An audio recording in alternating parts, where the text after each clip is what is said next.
하나님께 감사와 영광을 올려드립니다.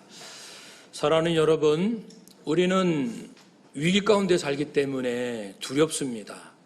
지금 가지고 있는 것 또 잃어버릴까봐, 아니면 지금보다 더 부유하게 살지 못할까봐 여러 가지 생각들로 마음이 힘들기도 하고 전전긍긍하기도 하고 몹시 불안하며 살기도 합니다.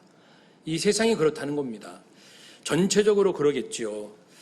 그런데 어떻게 하면 우리가 위기도 위기지만 내 마음이 늘 불안하고 두려워하는 이것을 이길 수 있을까? 물론 불안과 두려움이 있기 때문에 여러 가지 이제 내 자신도 살피게 되고 노력도 해서 성장이 있는 것도 사실이죠. 그렇지만 우리는 더 한 걸음 나가서 말씀 안에서 두려움을 어떻게 이길 수 있는지 살피기 원합니다. 17절 보시면요, 심판날의 담대함을 가지게 하려 합니다. 하나님은 우리에게 뭘 원하시냐면 이 땅에 사는 동안에도 담대하게 살기 원하시지만 심판날 예수님께서 재림하심으로 이 세상 모든 사람들을 심판하실 텐데 그때 담대한 자가 되어라, 그것을 원하고 계십니다. 심판날에 담대할 자가 누굽니까? 심판은 두 가지 형태죠. 하나는 구원을 받았느냐, 너의 죄값을 해결하였느냐, 이 문제로 심판하실 거고요. 그래서 나는 진실로 내가 죄인인 것을 인정하고 이제 하나님께서 주신 예수 그리스도를 영접함으로 내가 구원 받은 것이 분명합니다. 그런 믿음이 있는 자는 그런 심판은 받지 않겠지만, 그러나 구원을 받았다 할지라도 사랑하며 살았느냐라고 질문을 하시거든요. 사랑하며 살았느냐. 예수님께서 하신 생전의 말씀의 핵심은 우리가 아는 것처럼 하나님 사랑, 이웃 사랑, 하나님을 경외하고 이웃을 사랑하라. 그렇게 했느냐? 그걸 물으시는 거예요. 너 하나님 경외했니? 진짜 경외했어? 너 이웃들을 사랑했느냐? 정말 사랑했니? 이 사랑의 부분만 먼저 살피면요, 하나님이 먼저 사랑하셨다고 합니다. 우리가 하나님을 사랑하고 이웃을 사랑하기 전에 기억할 것은 하나님이 먼저 나를 사랑하셨다. 그 사랑은 무엇입니까? 9절에 보면 하나님께서 자기 독생자 외아들, 죄 없는 아들, 귀하고 귀한 아들, 거룩한 아들, 성자 하나님이신 그 아들을 죄인들을 위하여 세상에 보내셨고, 10절에 보면 그를 우리 죄를 속하기 위하여, 우리 죄값을 치르기 위하여, 우리 죄를 용서하시기 위하여 화목 제물로 보내셨다고 했습니다. 이 정도, 이것보다 더 큰 사랑이 있습니까?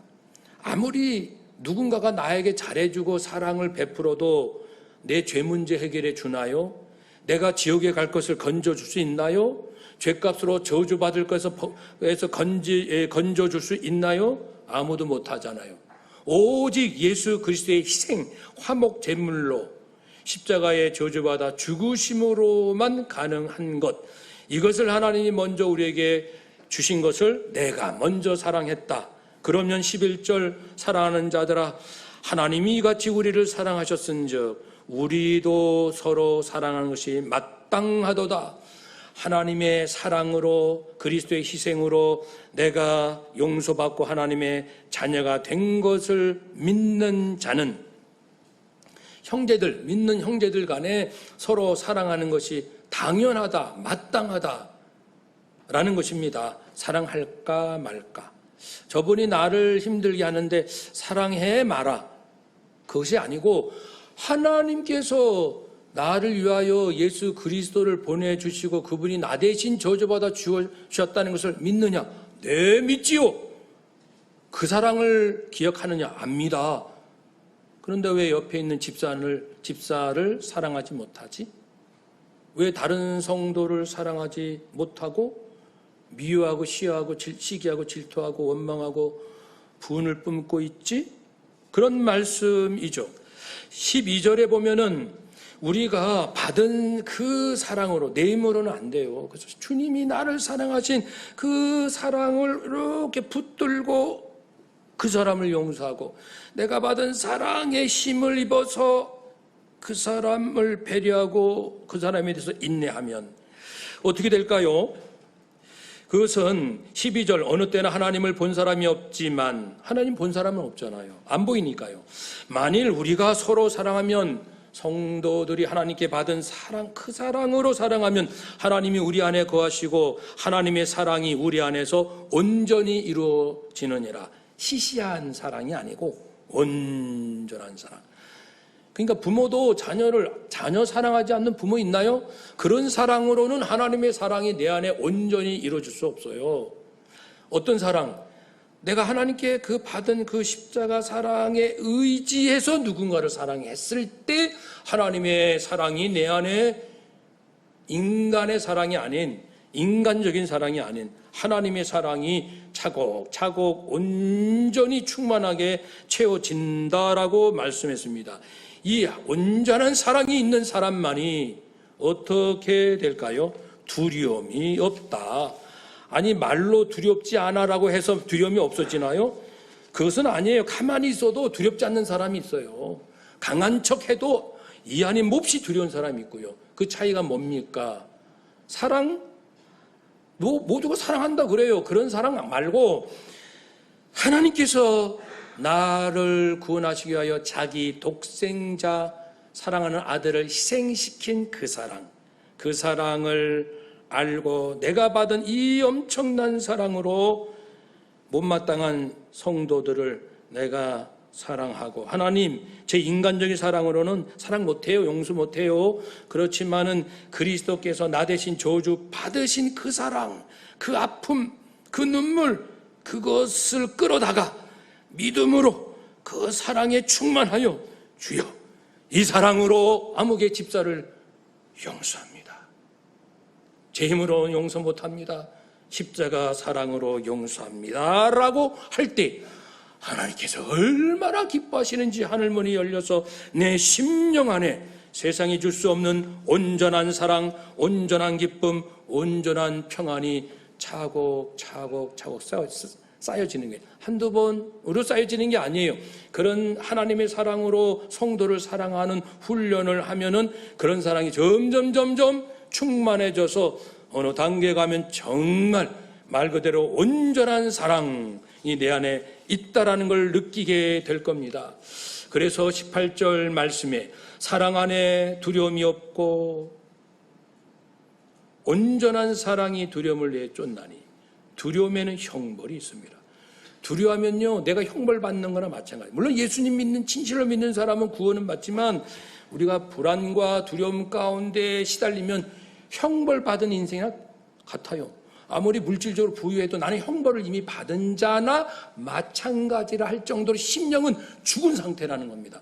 살았다고 할 수 있는 게 아니에요. 형벌 받은 자의 심령처럼 겉으로는 멀쩡한데 속은 다 죽어가죠.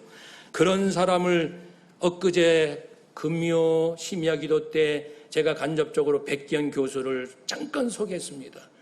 그분은 2살 때 사고가 나서 곱사등이의 그 아픔, 그래서 온 척추, 뼈, 마디, 어깨 항상 아파서 1시간 학교에서 수업 받기가 힘들어요. 그래서 슬그머니 이제 빠져나와서 운동장 나무 그늘 밑에서 몸이 아프니까 좀 풀어줘야 돼요. 그렇게 40년을 삽니다. 그러다가 이제 서울대 음대 성악과 뮤지컬 출세, 세상적으로 출세를 하고 국가로부터 훈장을 받고 남들이 보면 어마어마하게 잘 나가는 성악가고, 우리나라에서 내노라는 큰 교회 솔리스트하고 성가대 지휘자도 하고 모두가 그냥 부러워. 학벌도 좋고 유학도 다녀오고 130억짜리 프로젝트도 하고 국가에서 훈장도 받고 가는 곳마다 막 굉장한 사람인 거죠. 백기현. 그런데 그 엄청난 욕심으로 더 일을 저지르다 10억의 빚을 지고 그다음부터 인생에 말할 수 없는 질곡에 떨어지고 마지막에 갚을 길이 있나요? 그 당시 10억. 그러니까 죽기를 각오하고 자동차로 저수지에 뛰어들려고까지 했으나 죽음 용기가 참 없어서 그냥 못하고 말았죠. 그러다가 54세 됐을 때에 여차저차해서 기도원 가게 됐고, 거기서 이 부흥 강사 목사님이 여러분 한번 따라서 합시다, 외쳐봅시다 라고 한 말씀이 있어요. 우리 한번 따라서 해봅시다. 예수님의 피 흘리심으로 죄사함을 받았습니다.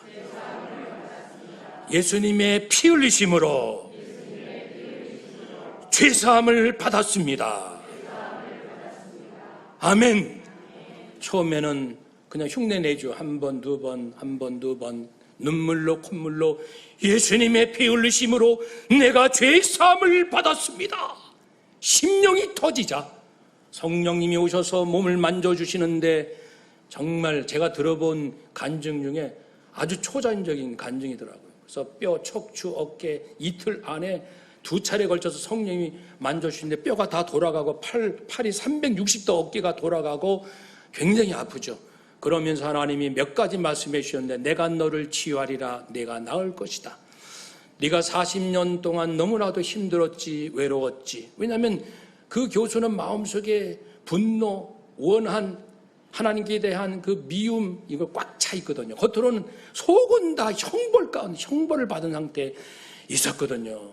우리 금요일 날 전교인 카톡방에 들어가셔서 한 그 중간쯤 들어보시면 간증이 소개되어 있어요. 꼭 좀 들어보세요. 우리들의 거짓된 모습이 그 교수 안에 다 들어있습니다. 얼마나 겉으로는 멀쩡한데 속은 다 죽을 지경이 됐거든요. 그래서 하나님이 오셔서 얼음 만져주시고 간염 고쳐주시고 오른쪽 눈 신경 마비 고쳐주시고 그야말로 이제 모든 곱사등이 척추 다 치유해 주시고, 그럴 때 하나님 말씀이 얘야 너는 죄가 뭔지 아니? 뭐가 죄라 생각하니? 뭡니까? 그러니까 네가 나를 아버지라 부르지 않는 것이다. 너는 왜 나를 아버지라 부르지 않느냐? 고등학교 1학년 때 신앙생활하고 지금까지 40년이 흘렀지만 겉으로는 잘 나가는 사람이었지만은 속에는 그분 고백대로 내가 그 큰 교회 성가대 지휘했고 솔리스트 했지만 내 안에는 십자가의 은혜가 없었고, 내 자랑, 내 한풀이, 무슨 한풀이, 여기에 이제 어릴 때부터 이제 병이 심했기 때문에 분노와 원망, 부모에 대한, 세상에 대한 이 한풀이로 음악을 했다니. 음악 하시는 분들 잘 들어보세요. 한풀이로 솔리스트, 한풀이로 성가대 지휘. 무섭지 않습니까? 우리가 그럴 수 있다는 사실이. 우리의 심령이 형벌 아래 있는데도 싹 감추고, 그러나 하나님이 오셔서 왜 나를 아버지라 부르지 않느냐? 그것이 죄다. 그 다음에 이제 하나님 왜 저를 고쳐주셔요? 저같이 못난 인생 왜 저를 고쳐주십니까? 마지막 하나님이 주신 말씀, 내가 너의 아버지 때문이다. 내가 너의 아버지이기 때문에 너를 고쳐준 것이다. 다른 이유가 없어. 아버지니까. 내가 너의 아버지니까. 사랑하는 여러분, 오늘 본문에 하나님 정말 믿으세요? 저도 믿는다고 고백은 진실로 해요. 목사님들, 선교사님들, 장로님들, 권사님들, 학교, 교회교 선생님들, 여러분 우리 하나님 앞에 정직하게 한번 답을 해보세요. 하나님, 저는 하나님을 믿어요. 하나님은 나의 아버지셔요. 천국에 계신 우리 예수님은 나 대신 십자가에 저주받아 죽으셨던 분이십니다. 저는 진실로 믿습니다. 예수님 고마워요. 사랑합니다. 15절, 누구든지 예수를 하나님의 아들이라 신하면 하나님이 그 안에 계시고 그도 하나님 안에 거하느니라. 여러분, 정말 하나님 사랑 알고 그러면 하나님이 우리 안에 계시고, 그렇게 되면은 우리 형제를 사랑하게 되는데, 20절, 누구든지 하나님을 사랑하노라 하고, 그 형제, 믿는 형제입니다. 성도를 미워하면 이건 거짓말하는 자다.